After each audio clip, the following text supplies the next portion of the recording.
హైదరాబాద్ లోని నిన్న నిరుద్యోగుల సమస్యని కవరేజ్ చేస్తున్న Zee Telugu news reporter Charan పై పోలీసు దాడిని ఖండిస్తూ జగిత్యాల జిల్లా మెట్పల్లి పట్టణంలోని మెట్పల్లి ప్రెస్ క్లబ్ వర్కింగ్ జర్నలిస్టులు నల్ల బ్యాడ్జీలు ధరించి ఆర్టీఓ కార్యాలయంలో ఆర్టీఓ ఎన్ శ్రీనివాస్ కు వినతి పత్రం ఇచ్చి ప్రభుత్వం తరపున తగు చర్యలు తీసుకోవాలని కోరారు. ఈ సందర్భంగా క్లబ్ అధ్యక్షులు సౌడాల కమలాకర్ మాట్లాడుతూ ప్రజలకు ప్రభుత్వాలకు మధ్య వారధిగా పనిచేసే జర్నలిస్టులపై ఇలా దాడులు చేయడం సరికాదని జర్నలిస్టు పోలీసు అధికారులపై తగు చర్యలు తీసుకోవాలని డిమాండ్ చేశారు.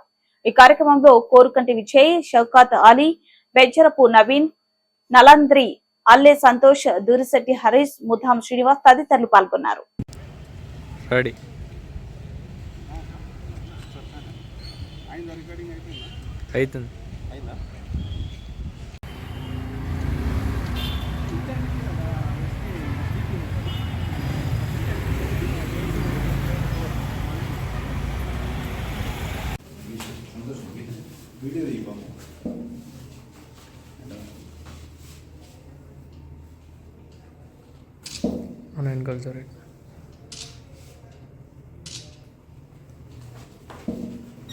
ఓకే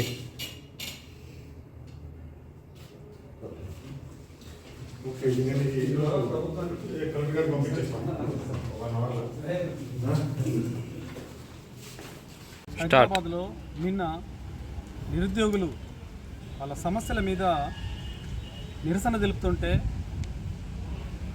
జీ న్యూస్ రిపోర్టర్ శ్రీచరణ్పై పోలీసులు దాడి చేసి అమానుషంగా లాక్కెళ్లారు. ఈ సంఘటన యావత్ ప్రజాస్వామ్యవాదులు ఖండించాల్సిన అవసరం ఉంది. ప్రజాస్వామ్యానికి నాలుగో స్తంభమైనటువంటి మీడియాను పోలీసులు ఈ విధంగా చేయడం ఇది అమానుషం అని చెప్పి నేను తీవ్రంగా ఖండిస్తున్నాను. ప్రజాస్వామ్యంలో ప్రభుత్వాలు ఎన్నో వస్తుంటాయి, పోతుంటాయి. కనుక ప్రజా సంక్షేమ కార్యక్రమాలు కానివ్వండి, ప్రజల్లో చైతన్యం తీసుకురావడం కానివ్వండి, అనేక సమస్యలు ప్రజలకు తెలవడానికి ఈ మీడియా సహకరిస్తున్నది. అలాంటి మీడియాపై పోలీసులు దౌర్జన్యంగా మా జీ న్యూస్ రిపోర్టర్ మీద దాడి చేయడం ప్రజాస్వామ్యం నివ్వెరబోతున్నది అని చెప్పి నేను చెప్తున్నాను. కనుక డీజీపీ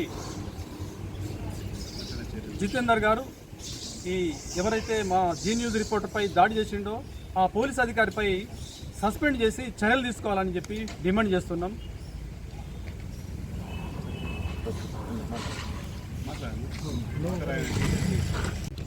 నిన్న హైదరాబాద్లోని ఉస్మానియా యూనివర్సిటీలో నిరుద్యోగులపై న్యూస్ కవరేజ్ చేయడానికి వెళ్ళిన స్టాఫ్ రిపోర్టర్ శ్రీచరణ్ పై పోలీసులు లాక్కెళ్ళి అక్రమంగా అరెస్ట్ చేసిన దానికి నిరసనగా ఇవాళ మెట్పల్లిలో